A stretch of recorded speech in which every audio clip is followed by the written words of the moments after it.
I'd like to call this meeting to order and ask everyone to please rise for Pledge of Allegiance and prayer.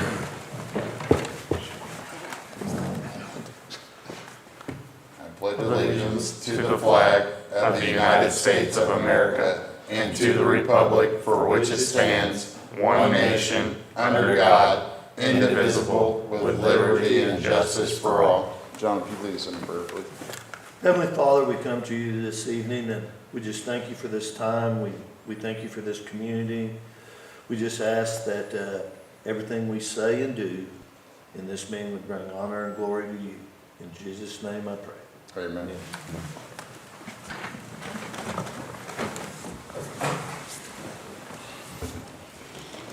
All right. There's the roll call. I'm present. Alderwoman Dent. Present. Alderman Kinsey. Present. Alderman Whalen. Present. Alderman Letchworth. Present. City Administrator Burbridge. Present. City Clerk Collar. Present. City Attorney Weber. Present. Public Works Director Payne. Chief of Police Jays. And Finance Director Stacey Houston. Economic Development Director Carrie Setterfield. Any other city staff? No. Next up is the approval of tonight's agenda. Make a motion to approve the agenda. Do I have a second? I second the motion. This time I'll call for the vote. Alderman Whalen. Yes. Alderwoman Dent. Yes. Alderman Letchworth. Yes. And Alderman Kinsey. Yes.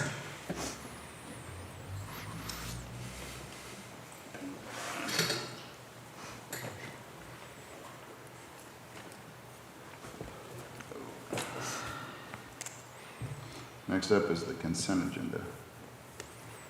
Do you have a motion to approve the consent agenda? I make a motion to approve the consent agenda. Bless you. Do I have a second? I'll second the motion. I'll call for the vote. Alderman Kinsey. Yes. Alderman Whalen. Yes. Alderwoman Dent. Yes. Alderman Letchworth. Yes.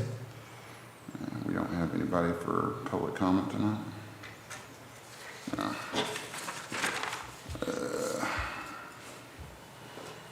And next up, we have board and committee appointments for the library board. Mr. S.N. Ball has resigned from the Public Library Board of Trustees due to a scheduling conflict, and the library board recommends Mr. Conrad Hake fill his vacancy. Who is that? Also, due to the passing of Mr. Harold Hamilton, the library board recommends Catherine Hill to serve in his seat. This time, do I have a motion for those board appointments? I'll make a motion to approve Catherine Hill and Conrad Haight for the library board positions. And do I have a second? I'll second the motion. This time, I'll call for the vote. Alderman Kinsey. Yes. Alderman Whalen. Yes. Alderman Letchworth. Yes. And Alderwoman Dent. Yes. Next up is the bids for the power line tree trimming bid.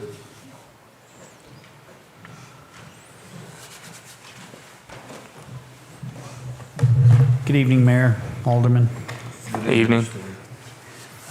So project descriptions, the tree trimming is essential for properly maintaining our electrical system, particularly along the larger feeder lines. City of Salem has 4 main feeder lines that deliver power from the substation behind the park shop at 3rd and Grand to the rest of the community. Smaller distribution lines branch off in those main feeders, from those main feeders to serve residents. This was put out to bid basically to continue our work on our feeder lines. We're starting into feeder line number 3. So this phase of trimming will cover 7 miles of feeder line in the southwest quadrant of town and will include limb trimming, tree removal, brush clearing, and lawn remediation to ensure our power lines remain clear, reliable, and safe. Procurement bids were advertised in the Salem News on November 4th, posted to the city's website, and sent out to at least 3 vendors who provided this type of work and services. 2 bids were received. Asplin's bid came in at $179,785.54, and Forrester Works came in at $112,861.16. So Fiscal impacts, there are $69,500 left in the capital improvement budget for this electric fund of tree trimming. Our intent would be to fund this $69,500 this fiscal year and possibly the remainder in the next fiscal year. What we're asking for is department recommendation would be move for approval of the bid from Forester Works in the amount of $112,861.16. That has been our previous vendor that was doing the work, and it's been satisfactory. When I review what they've done in the past, they, always follow up recommendations for, things that I'm a little picky. So we go through and we kind of pick it apart a little bit, and they stepped up and take care of that as well. So, and this will just make us better when the ice storms come. They're not coming this winter. But, It's hard to say, Steve, don't jinx us. I know, right? Knock on wood, so. All right. Any discussion? I don't have any. Nope. Do I have a motion? Make a motion to approve the bid for Forester Works for the amount of $112,861.16. 861. Do I have a second? I'll second. I'm going to call for the vote. Alderman Letchworth? Yes. Alderman Kinsey? Yes. Alderman Dent? Yes. Alderman Whalen? Yes. All right, thank you, Steve. All right. Next up is reports of city officials, boards, and committees. Ms. Burwick. In your packet, I do have a written report this time. Give me just a second here. I'm not going to go over it line by line. It is a lot of detail. This is basically sharing with you the most recent MPEP meeting. So Mid-Missouri Municipal Power Energy Pool. So our cooperative pool that we purchase electric power from. So my staff summary piece that's in there actually talks about the pieces that are in the packet that's included in you all's packet. There was the actual board meeting. There's a lot of detail in here that will help you all understand some of the ins and outs of our electric purchasing and different things that are going on. I know I've shared in the past details about, we have been moving from just power purchase contracts to actual ownership shares in generation stations. And so this talks about some of that. It talks about some of the resource planning, so long-term resource planning that MPUA is doing on our behalf or in other cities' behalves. Talking about the different types of generation that makes up our electric power. And so as we look towards the future, trying to determine what is the best fit to fill some of the gaps that we have in future years. So they've been doing a lot of work on what that looks like, what it needs to be, and where do we need to be positioning ourselves to fill those holes as we move forward. So as we have power purchase contracts that roll off, how are we filling those gaps? And so that's really what the integrated resource planning is all about. Long term, so we're talking several years down the line still, they are talking about the possibility of combining the power purchase pools. So MPUA currently manages 3 purchase pools. There's ours, which we're like the middle-sized one. There's one that's even smaller, and then there's a larger MOPEP is smaller. I believe it's SWIMPEP is the smallest one. But they are talking about long-term, because currently what we're doing, MOPEP being the largest one, they sometimes have additional either generation that us and the other pools can purchase when we have a gap, or they have extra capacity. So capacity is, well, I mean, it's capacity. What it means is that when we're running at peak load and something happens and we need more than our normal peak, do you have that extra capacity? And you have to purchase that electrical, that chunk of power to provide for that extra. So, and it's a requirement by the federal government that we have that capacity purchased and reserved, so that if we need it. And so MOPEP a lot of times has additional capacity, that those of us in the other pools can purchase. So since we're already doing that quite a bit, it starts to make a little sense that maybe joining the pools, and then we're not having to do these transactions back and forth. So like I said, not a set in stone at this point, but it is something that they're looking at as one possible path forward in the future. So I think those are the gist of the highlights. You'll see in there also when it talks about, like one of the very first ones, it talks about operations of the different generation stations. Let me see if I can pull that up. It's not very far in the packet, but I just want to point this out to you. Most generating facilities are required, whoops, so I just passed it there, are required to shut down for maintenance. I mean, they have to, but they're required to do it generally in the spring and the fall of the year. So on this graph, you'll see that kind of dip in the middle there, which is about April and May. So that's spring shutdowns. Dogwood is the red. It's kind of hard to distinguish red from, that's not too bad here. But the darker red, you'll see in April, it's just this tiny sliver. Dogwood is our natural gas fired plant. April, they had a mandatory maintenance shutdown. So you'll see we're not pulling much power from them, which means the orange, the Sykeston plant, we're pulling way more from. And so when we talk about where does our power come from, it fluctuates every month. It depends on who has a required maintenance shutdown, who had an oh crap kind of moment and had to shut down because something happened unexpected.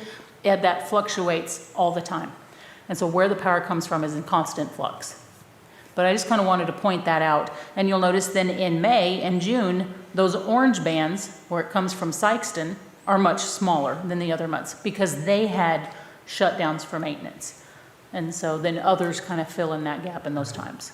So I just wanted to point that out. As you're looking at this graph in particular, Dogwood, the red, that's natural gas fired. Sykeston is coal. Plum Point, the green is coal. And then of course the blue band is the overall load. This is just for our power purchase pool. Okay. So otherwise I'll leave it to you all. Please look through it. If you haven't had a chance, let me know if you have questions. I'll be happy to answer. Okay. I only got one, so. So with us purchasing shares through them, do they see any future decrease for our costs as far as buying shares on it? Unfortunately, It's worth a shot. I mean, if we're buying shares. That'd be nice, but unfortunately, no. But the projections, if we aren't looking at ownership shares and are continuing to stay on the market to just purchase, is even scarier. But yeah, projections aren't showing any decrease in electric costs. It's worth a shot. I know. It's nice wishful thinking. Okay. All right. Moving right along, Ms. Stacy. Like to come up and do some financial updates?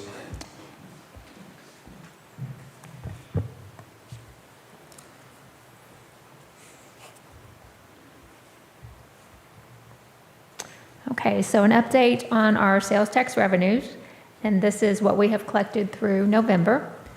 So far for the year, we are trending ahead of last year by 3%, which is a positive indicator for our sales tax revenue. General fund sales tax, we have generated $1.4 million. Parks and Rec sales tax, we have brought in approximately $272,000, with capital improvement sales tax bringing in around $363,000. And then for those who are interested in visual trends, the graph illustrates a sales tax performance for the past 3 years, providing a year-to-year comparison. Okay, next slide. Okay, this next slide is an overall look at our utility usage and revenues, and this is through October. Year to date of this fiscal year, we have billed around 18 million kilowatt hours. That is up slightly compared to the same time frame as last year, generating 2.4 million in sales revenues. On the purchase of power, this is what the city pays to MPUA to provide power to us. We paid out 1.6 million. That is about the same as we did the same time frame as last year. Water consumption, we have billed around 45 million gallons. That's up slightly compared to last year. Water revenues generated is around 420,000. With sewer consumption, we have billed around 41 million gallons, with revenues billed at 553,000. Okay, next. Okay, this slide is a list of all the funds the city has. It shows the activity for fiscal year '26, and this is through October. It shows the beginning balance of this fiscal year, then revenues and expenditures and any transfers between funds. Then the very last column shows the ending balance in each fund as of October 31st. And then if you scroll down to the very bottom, it shows the total of all funds comes to just under 15, or just over 15.2 million. Okay, next slide. Okay, this last slide shows the total fund revenues and expenditures compared to what we have budgeted. For revenues, so far we have brought in 25% of what we have budgeted for the year, and then we have expended 24% of what we have budgeted. That's all I have for financials. Anyone have any questions? No. Thank you. Thank you. Stacy.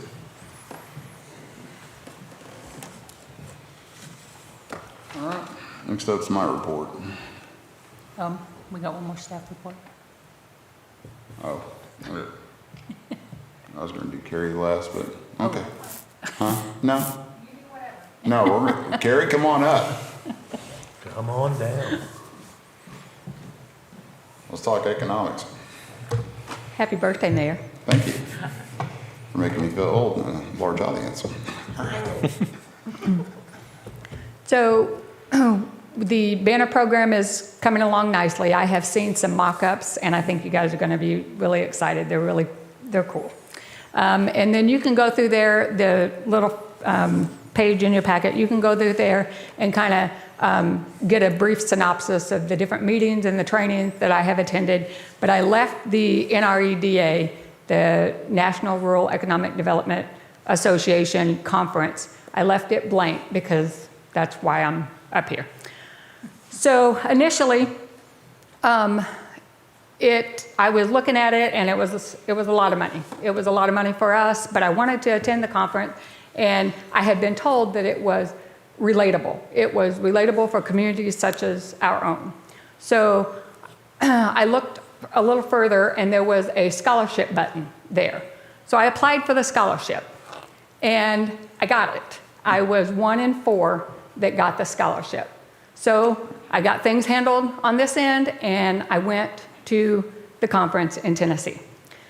So, and it was right. It was an awesome chance to be able to connect with professionals, other professionals. Some of them were well-seasoned and even retiring, and then some of them were novices, such as myself, and then some of them were just way in the thick of it. They were in the weeds with everything, and so they offered so much connectivity and collaboration and ideas, and it was truly scalable. There were communities there that were representative of numbers just like ours, and then even smaller.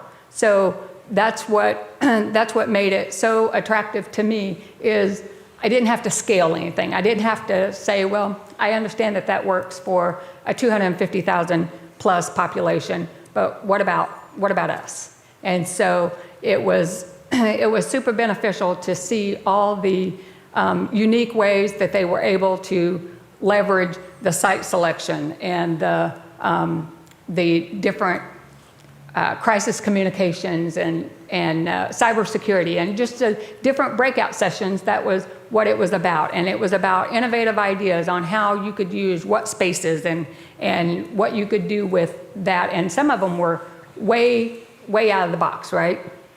So we talked about a Main Street program. We talked about enhancing our workforce. And so I come away from there with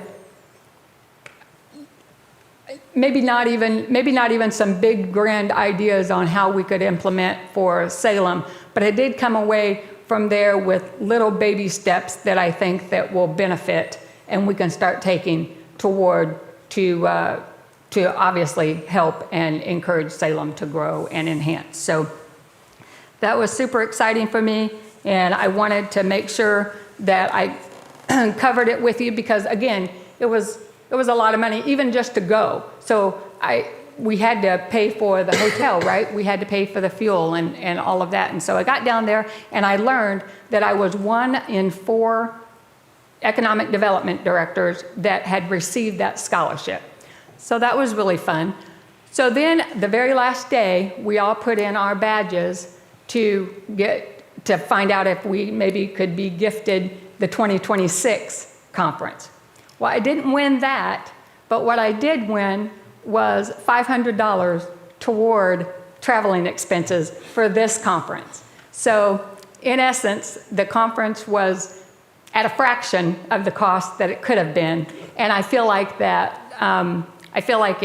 it motivated, it inspired, and it gave me some people that I can connect with and collaborate with and learn from. So I'm super excited about that, and I thank you all for allowing me the opportunity to go. And I look forward to seeing how we can jump in together and continue to make Salem great. Thank you. That's all I have. Thank you. Thank you, Gary. You're welcome. Hey, don't forget the economic luncheon that we had. It was pretty awesome. It was awesome.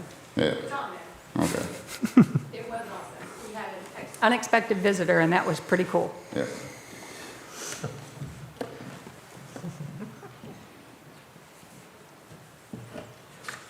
All right, safe, I'll do my report. Is that okay? It's your When I ask. birthday. It's my birthday, It's your okay? birthday. Go ahead. And the 2025 parade. The theme this year will be Candy Cane Lane Parade. It'll be Friday, December the 5th, 6 o'clock. I think the lineup starts about 5:30. The Ozark Heritage Artisans Art Show and Sale will be Saturday, December the 6th, from 9 a.m. to 3 p.m. at the Creative Arts Center. PJ and Pancakes with Santa, hosted by the Salem Fireworks Committee, will be Saturday, December the 6th, from 8 to 11 a.m. at the Armory or Salem Community Center. They're going to have County Road Coffee there, pancake breakfast, and balloon art, juice bar, and more. We also have one of my favorites, Keeping Christmas at Home, with all of our local vendors. December the 7th from 1 to 4 at the Salem Upper Elementary School. If you've never went, I'd probably encourage it. They got a lot of people that do some really neat stuff. So, Christmas Trivia Night will be Friday, December the 12th from 7 p.m. at the Community Center or the Armory. All proceeds go toward 2026 project graduation. They have concessions available and a 50-50 raffle. Other than that, that's all I have for my notes. I'll move right along to Public Works. Come on up, back up, Steve. Your turn to shine.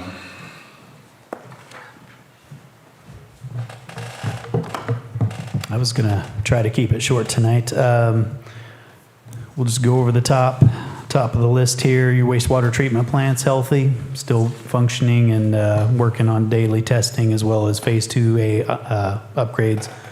Water departments fixed several water line repairs, and today they replaced a fire hydrant at the corner of East 4th and North Warfel Street.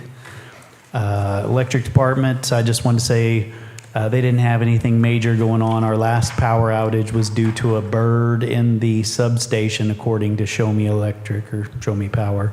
So our electric department did get out today, though, in combination with street department, and actually yesterday, sorry, and put all the snowflakes up per the mayor's request, because folks like to see those. So we're a little ahead of schedule. I guess we usually do them after Thanksgiving. So Yeah, it was nice to see him come up early. I appreciate that. yeah, you're welcome. They put all of them up. I think there's 3 that needed some more repairs before they go up. So construction crew is working on concrete project over at City Park to make it safer.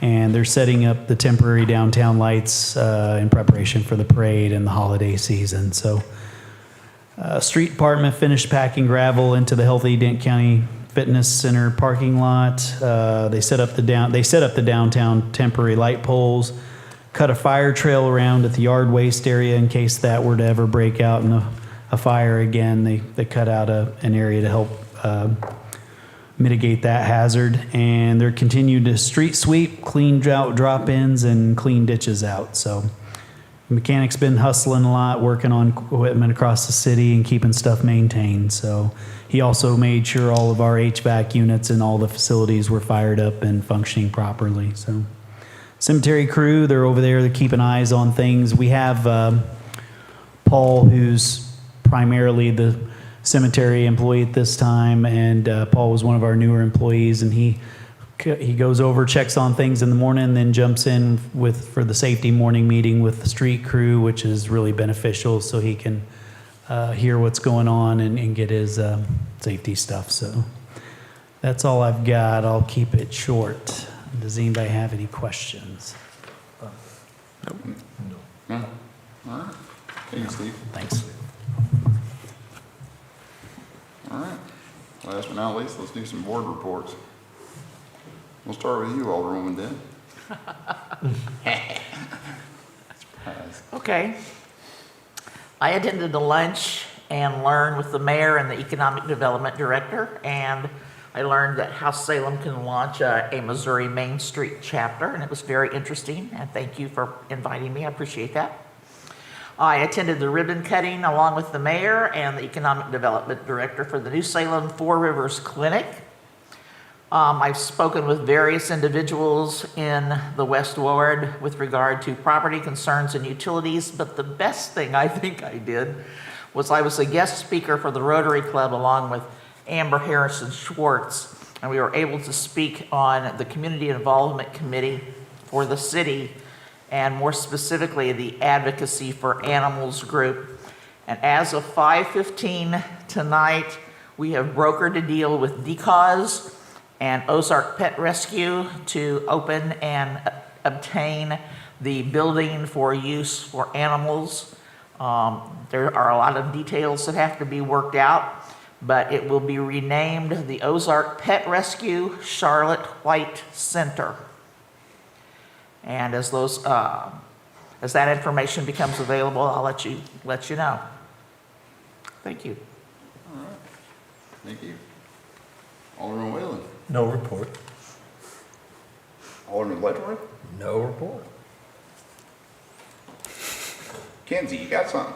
Nothing to report at this time. Overachievers. Thank you. All right. Well, this time, do I have a motion to adjourn? I'll make a motion to adjourn. I second the motion.